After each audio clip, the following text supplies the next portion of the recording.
আসসালামু আলাইকুম রহমতুল্লাহ।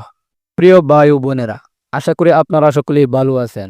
প্রতিদিন সকালে আমরা ঘুম থেকে উঠে নানা কাজে ব্যস্ত হয়ে পড়ি।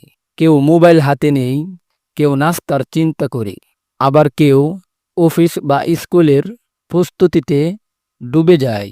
কিন্তু আমরা সবাই একটা কাজ ভুলে যাই, পবিত্র কোরআন তিলাওয়াত। কোরআন পড়া যেন অনেকের কাছেই আজ শুধু রমজান মাসের কাজ হয়ে দাঁড়িয়েছে, অথচ কোরআন আমাদের জীবন বদলানোর চাবিকাঠি। আপনি কি জানেন, যে ব্যক্তি প্রতিদিন সকালে কোরআন তেলাওয়াত করে, আল্লাহ তাআলা সেই ব্যক্তির জন্য ফেরেশতাদের দিয়ে দোয়া করান। সুবহানাল্লাহ। যে ব্যক্তি সকালে কোরআন পড়ে না, তার অন্তর ধীরে ধীরে কালো হতে থাকে। তার বুক থেকে সাকিনা মানে প্রশান্তি উঠে যায়।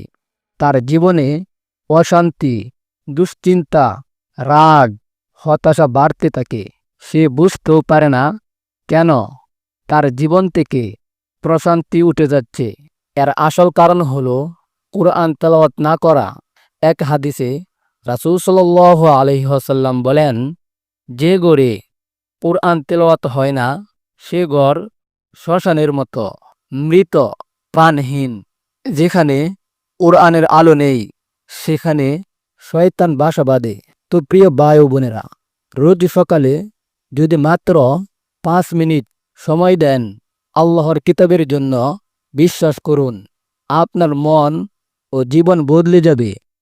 প্রিয় ভাই ও বোন, যেদিন আপনি সকালে কোরআন পড়েন না, সেদিন আপনার রূহ দুর্বল হয়, নেকি থেকে বঞ্চিত হন, ফেরেশতার দোয়া পান না, আর শয়তান আপনাকে ঘিরে ফেলে।